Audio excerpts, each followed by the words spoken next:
প্রিয় দর্শক আসসালামু আলাইকুম, স্বাগত জানাচ্ছি রয়্যাল বাংলা টিভির সংবাদে। সাথে আছি আমি শায়লা শারমিন।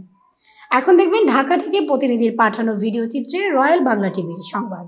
বরিশাল জেলার গৌরন্দী থানার অন্তর্গত হোসনাবাদ গ্রামের ইমরান সিকদারের 5 বছরের ছেলে সাফওয়ানকে গত 15 জানুয়ারি দুপুরে নিজ বাসার সামনে থেকে অপহরণ করে এক নম আসামি রুমান গুম করে রাখে। পরের দিন 16 জানুয়ারি সকাল 6:30 পাশের বাড়ি মান্নার ঘরের সামনে নৃশংসভাবে হত্যা করে ফেলে রেখে যায়। 17 জানুয়ারি গৌরন্দী থানায় পরিবারের পক্ষ থেকে মামলা করা হয়। পুলিশ হত্যাকারীদের মধ্যে 4 জনকে গ্রেফতার করে, যাদের মধ্যে রুমান, মুজাম্মেল হক, আখি ও রাবিনা। এখন পর্যন্ত তাদের কাছ থেকে কোনো স্বীকারোক্তি নিতে পারেনি এবং পলাতক লোকমান ও শাহাদাতকে এখন পর্যন্ত পুলিশ গ্রেফতার করতে পারেনি। বর্তমানে সাফওয়ানের পরিবারকে সন্ত্রাসীরা মামলা তুলে নেওয়ার জন্য বিভিন্নভাবে প্রাণনাশে হুমকি দিয়ে আসছে। এমত অবস্থায় সাফওয়ানের পরিবার নিরাপত্তাহীনতায় ভুগছে। তাই রাষ্ট্রের সর্বোচ্চ মহলকে এই বিষয়ে উদ্যোগ নেওয়ার জন্য আহ্বান জানান।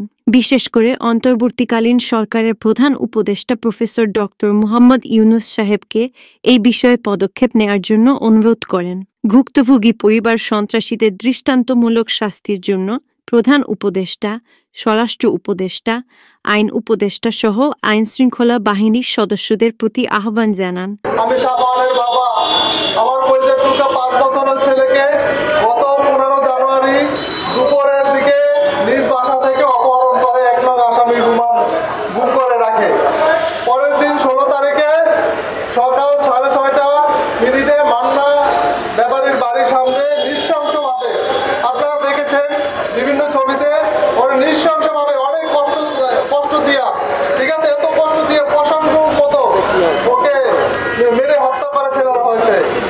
17 তারিখে আমরা পরিবারের পক্ষ থেকে আমি নিজে বাদী হয়ে থানায় ওই ওদের রুমান খন্দকার, মোজাম্মেল হক, আখি, রাবিনা ওদের বিরুদ্ধে একটা মামলা করে এবং পুলিশ হত্যাকারীদের মধ্যে 4 জনকে গ্রেপ্তার করে। এখন পর্যন্ত তাদের কাছ থেকে কোনো স্বীকারোক্তি পায়নি বলে জানানো হয়েছে। পলাতক লোকমান এবং শাহাদাতকে এখনো পর্যন্ত পুলিশ গ্রেপ্তার করতে পারে নাই। বর্তমানে সাফওয়ানের হত্যাকারীদের আমরা চাই সঠিক বিচার কার্যক্রম সুষ্ঠুভাবে সম্পন্ন করতে পারে।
যদি আপনারা না দেখেন, আপনার পার্শ্ববর্তী যে কোনো সন্তান যদি এরকম হয়, এরকম হতেই থাকে, তাহলে এক সময় দেখা যাবে আমাদের সন্তান হারাতে হারাতে শেষ হয়ে যাবে।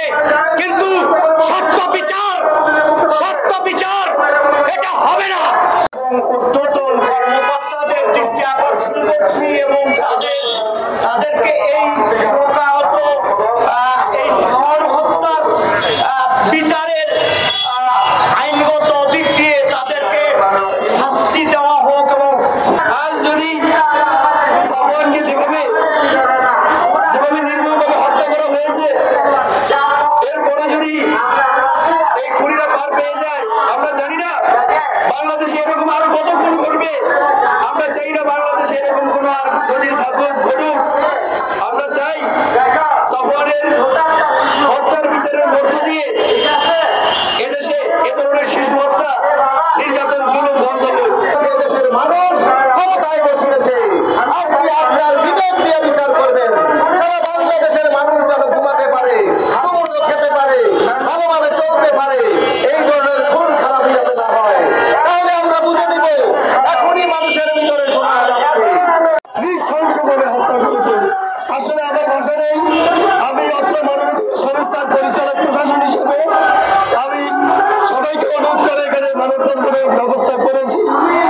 সাক্ষী, মানুষের এত হাজারি, এগুলো কোনো প্রশাসনের চোখে পড়ে না।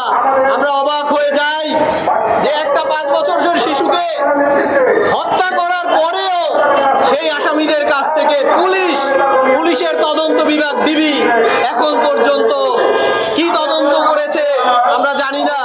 সেই তদন্তের কোনো রেজাল্ট নাই, ফলাফল নাই, কিন্তু তার এখন পর্যন্ত বিচারের আওতায় নিচে ঠিকই রিমান্ড ঠিকই দেয়, কিন্তু কোনো রেজাল্ট পাই না যে কে হত্যা করেছে।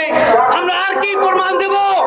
আসামিদেরকে সরাসরি খুনিদেরকে ধরা হয়েছে, কিন্তু এলাকার মানুষ এমনই এই মুজাম মেম্বার নামে একটি কলঙ্ক, এই রুমান নামে একটি কলঙ্ক, এই রুমানের গলে নিয়ে এই সাফওয়ানকে হত্যা করা হয়েছে।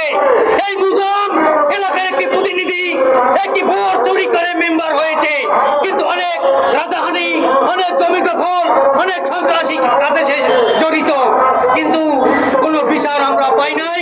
এলাকার মানুষ মুখ খোলে না, তার ভয়ে আতঙ্ক এলাকার মানুষ কোনো কথা বলে না, কারণ নাকি প্রশাসন কি করে। তা যাই হোক, এই শিশু হত্যার বিচার আমরা যাতে পাইতে পারি, আপনাদের কাছে আকুল আবেদন। 5 বছরের একটা শিশু কারোর জন্য থ্রেট হতে পারে না। 5 বছরের একটা শিশু কারো এনিমি হতে পারে না। 5 বছরের একটা শিশু কারোর জন্য হার্মফুল হতে পারে না।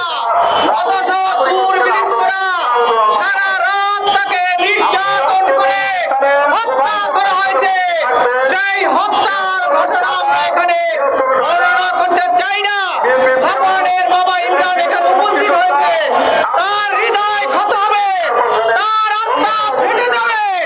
আমরা তাই সেই নির্যাতনের বর্ণনা দিতে চাই না। আপনারা পোস্টমর্টেমের রিপোর্টের মাধ্যমে আপনারা ইনভেস্টিগেট করতে পারবেন কিভাবে তাকে নির্যাতন করে হত্যা করা হয়েছে। আমরা বলতে চাই এই খুনিদেরকে